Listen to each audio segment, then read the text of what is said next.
அவ்வளோதாங்க, சாம்பார் ரெடி ஆகிடுச்சு. இறக்கி வச்சு நான் புளியெல்லாம் ஊற்ற மாட்டேன். புளி இல்லாமல் நீங்களும் வச்சு பாருங்கள், டேஸ்ட் நல்லாயிருக்கும். புளி ஊற்றும்போது அது வேறு டேஸ்ட்டாக இருக்கும். நான் இப்படி தான் செய்வேன். சாதத்துக்கு, இட்லி, தோசைக்கெல்லாம் சூப்பராக இருக்கும். ஸோ பிடிச்சிருந்தால் லைக் பண்ணுங்கள், ஷேர் பண்ணுங்கள், கமெண்ட் பண்ணுங்கள். எங்கள் வீட்டு ஈஸி சாம்பார் நீங்களும் ட்ரை பண்ணி பாருங்கள். தேங்க்யூ. சாம்பார் வைக்கிறத பார்க்கலாம். இது 100 கிராம் துவரம் பருப்பு. இதை வாஷ் பண்ணிவிட்டு இதில் என்னென்ன போட்டு நான் வேக வச்சுட்டு சாம்பார் வைக்கிறேன்றது பார்க்கலாம் வாங்க. அடுத்து பார்த்திங்கனாக்கா பூண்டு நான் எவ்வளோ போடுவேன் எப்பவுமே. வெங்காயம், ஒரு வெங்காயம் பெருசாக கட் பண்ணி வச்சுருக்கேன். 3 தக்காளி அந்த பருப்புக்கு. இது எல்லாமே இப்போ பருப்பில் போட்டுருவேன் நான்.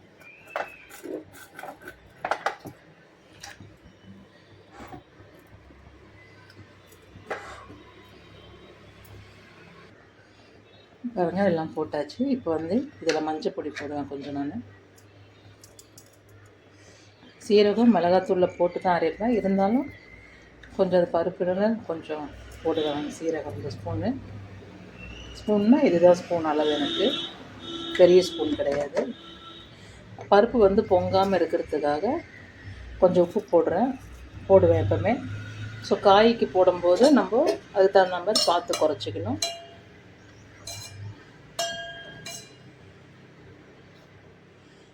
ஒரு ஸ்பூன் எண்ணெய் ஊற்றுவோம். இது வந்து நம்மளுக்கு பருப்பு பொங்கி வராமல் இருக்கும். அவ்வளோதான். இது மேலே எதுவும் போட மாட்டேன். இது குக்கர் விசில் வந்தவொடனே காய் வந்து கத்திரிக்காய் காய் போட்டு தான் சாம்பார் வைக்க போகிறேன். பாருங்க, குக்கர் 4 விசில் வந்துடுச்சு. எடுத்து வச்சிடுறேன். இப்போ காய் அடுப்பில் போட்டிருக்கேன். கத்திரிக்காய் ஒரு 3 கத்திரிக்காய் போட்டிருக்கேன். இது கொஞ்சம் நேரம் வேகட்டும். வெந்ததுக்கப்புறமா உப்பு, ஆல்ரெடி பருப்பில் நம்ம உப்பு போட்டிருக்கோம். உப்பு கொஞ்சம் போட்டுட்டு நம்ம சாம்பாருக்கு தேவையான மிளகா பொடி போட்டு பருப்பு கடைஞ்சி கொட்டிட்டோம்னாக்கா சாம்பார் ரெடி. இது வேகட்டும், பார்க்கலாம். குக்கர் விசில் போயிடுச்சு.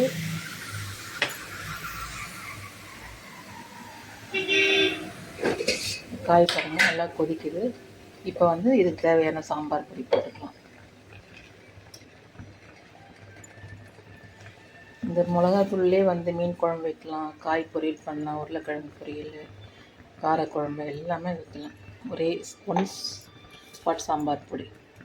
ஏற்கனவே நம்ம பருப்பில் உப்பு போட்டிருக்கோம். ஸோ அதை வேஸ்ட் பண்ணி கொஞ்சம் கம்மி பண்ணி போட்டுக்கலாம். வேணும்னா கூட மறுபடியும் போட்டுக்கலாம்.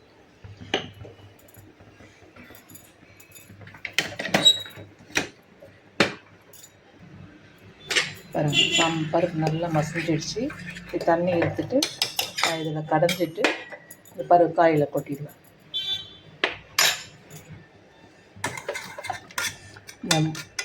பூண்டு, தக்காளி இதெல்லாம் சும்மா அப்படி மசிச்சு விட்டா போகிறோம். நல்லா மசிஞ்சிடும். இதை தூக்கி நம்ம காயில் கொட்டிட்டு ஒரு 10 நிமிஷம் கொதிச்சா போகிறோம். கத்திரிக்காய் இன்னும் கொஞ்சம் வேகணும். வந்ததுக்கப்புறமா நம்ம தாளித்து கொட்டணும். எங்கள் வீட்டு ஈஸி சமையல் ரெடி. அதான் பாருங்கள், எல்லாம் மசிஞ்சிடுச்சு. நம்ம ரொம்ப ஸ்ட்ரெயின் பண்ணி கடையணும்னு அவசியம் இல்லை. இதை தூக்கி நம்ம காயில் கொட்டிடலாம்.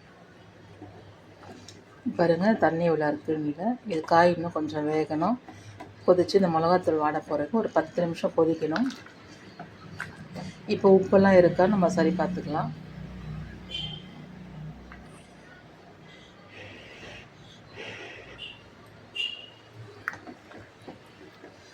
உப்பு காரெல்லாம் ஓகே, கரெக்டாக இருக்குது. இது கொதிக்கிட்டோம். தட்டு போட்டு மூடிட்டு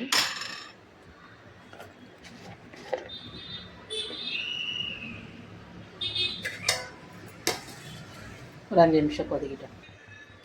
சாம்பார் ஆகிடுச்சுன்னு பார்க்கலாம். பாருங்கள், நல்லா கொதித்து குழம்பு திக்காகிடுச்சு. எனக்கு இந்த திக்னஸ் போகிறோம். ஆறின பிறகு இன்னும் கொஞ்சம் திக்காகும். இப்போ வந்து பெருங்காயப்பொடி போடுறேன். அப்படியே கொதிச்சுட்டே இருக்கட்டும். இப்போ தாளிக்கிற வேலை மட்டும்தான். கொத்தமல்லி கட் பண்ணி போட்டுடலாம்.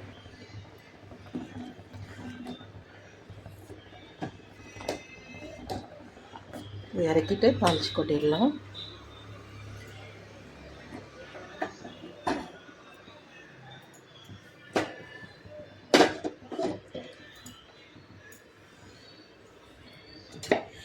எண்ணெய்னாலும் போட்டுக்கலாம், நெய்னாலும் போட்டுக்கலாம். நான் எண்ணெய் போடுறேன்.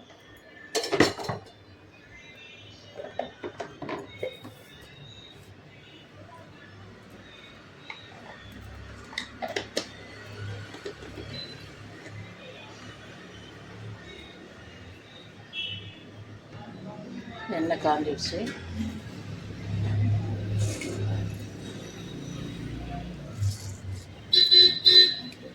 ரெண்டு வெந்தயம் போடுறேன்.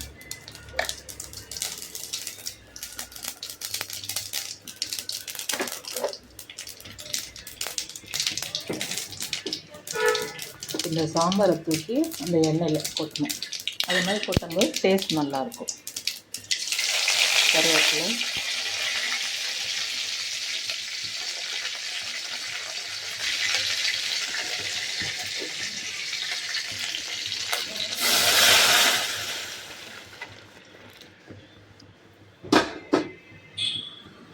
அவ்வளோதாங்க. அவ்வளோதான், முடிஞ்சிடுச்சு சாம்பார். இதுக்கு மேலே கொதிக்க வேண்டியதில்லை. மூடி போட்டுட்டு இறக்கி வச்சிடலாம். எங்கள் வீட்டு சமையல் சாம்பார்.